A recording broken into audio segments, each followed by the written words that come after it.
Hi, everybody. I am Commissioner Laura Dominguez, and I come to you as one of the commissioners who did not vote to rescind the ballot question. I supported the 1% because I agree that every municipality needs to contribute to this important issue that transcends our boundaries. As you know, Miami Beach already pays a 2% tourism tax, and only 2 other municipalities in the county pay a resort tax. Adding the 1% would make us the highest tax on food and beverage in all of South Florida. I do urge you to reconsider this arbitrary tax to restaurants and instead explore the possibility of taxing builders of non-affordable housing as a source of funding, which would be more appropriate. I also want to remind everyone that Miami Beach spends about $4 million a year on housing and community services, including contracts with outside art organizations, which are additional millions. We also have homeless resource officers, park rangers, and other staff. I understand homelessness is a regional issue, and Miami Beach may need to contribute more. Let's work together to find the most effective, creative, and successful ways. I appreciate all of what the county has done for my community. I work well with my district commissioners, Commissioner Steinberg and Commissioner Higgins, and I'm grateful for the partnership that we have and look forward to building a stronger one in the future. Thank you. Thank you. Commissioner, you're recognized. Yeah. Good morning, Kristen Rosen-Gonzalez from Miami Beach, 4618 Alton Road. Chairman Gilbert, County Commissioners, Mayor Cava. I'm here today for the first time in a pretty long political career to speak out against an item that was placed on the agenda that I feel could be potentially punitive for my residents in Miami Beach. You know, we are business partners. We are business partners in one of the most sophisticated tourism economies in the world. And as business partners, these types of retaliatory actions, I think that they're off base because in some way it deteriorates what has really been a wonderful working relationship. Miami Beach spends $7 to $8 million per year on the homeless, and we all want a solution. On my way in this morning, I saw, no less than 20 homeless people sitting around the fountain, and I thought, wow, this is worse than I even thought.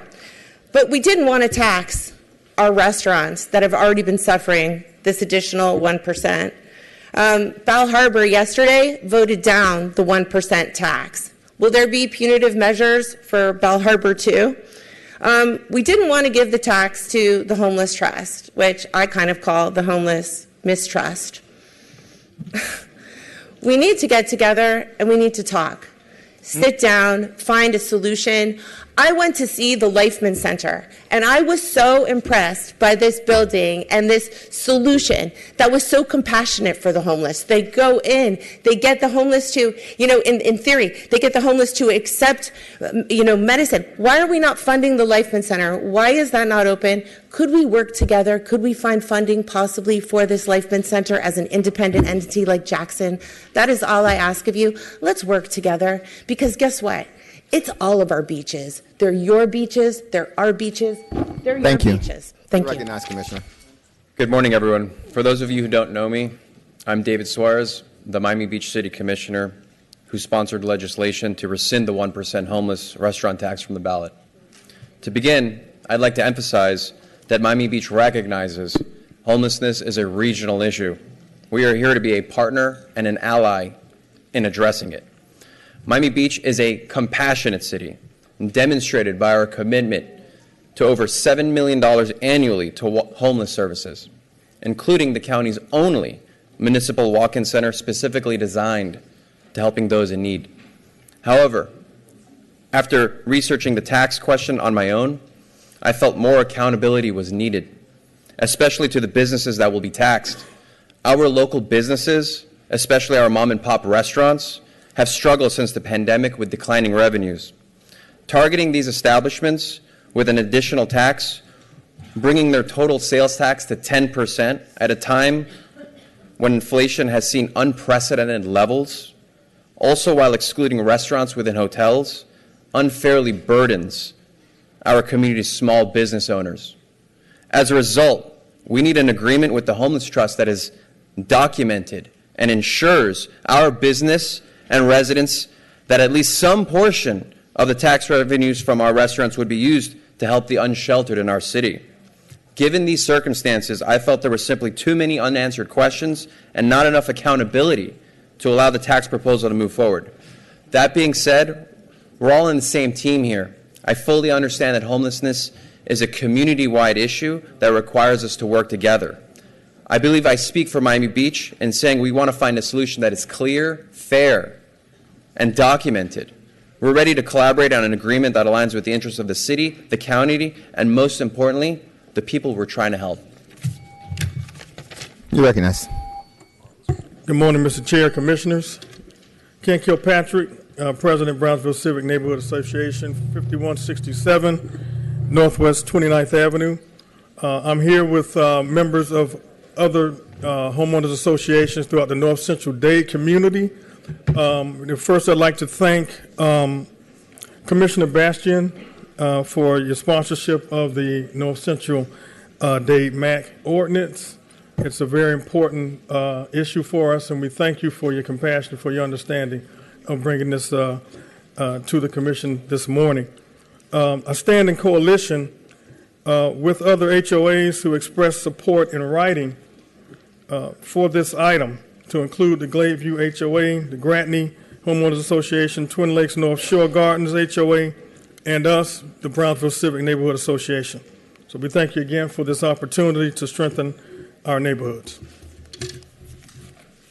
Thank you very much. I am one of the, my name is Yvette Arnell McLeod. I live at 5241 Northwest 30th Place. I'm in favor of us being a part of the MAP program, and I am a resident of Brownsville. Good morning. My name is Kathleen Gordon. I live at 2903 Northwest 64th Street, Gladeview area, and I'm in favor of the MAP program. Thank you. Thank you. My name is Chaplain Stanley Young. I'm Executive Director of Freedom Prison and Jail Ministry that assists men and women that are coming out of your jail.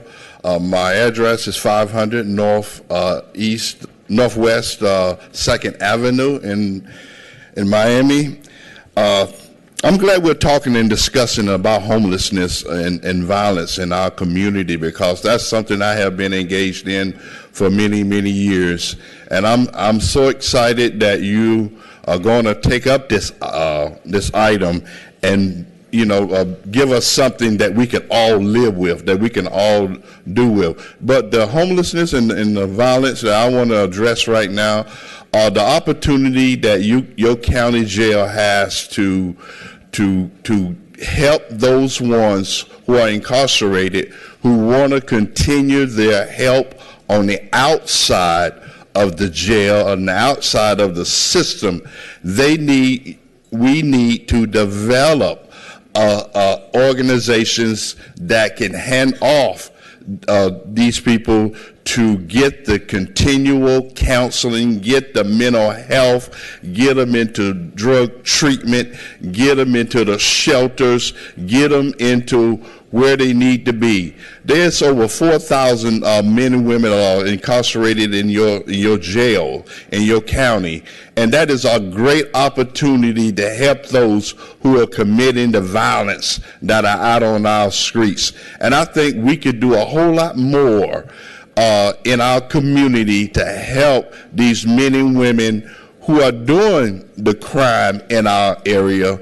You know, inmates are a very special homeless population because they have gone through the system, and now the system has created what they are. So I just want you to consider this proposal, and I thank you very much. And Chairman, I want to thank you for all your service you have done for the county, and I understand this is your last service here. Thank you, Pastor. I thank you, sir. God bless you.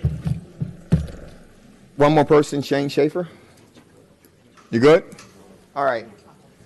Reasonable opportunity to be heard is now closed. There's a little bit of a underswell of noise in the chamber right now. It's like the aggregate of whispering. And so if you're whispering, it probably isn't bothering anyone except for all of you all are whispering.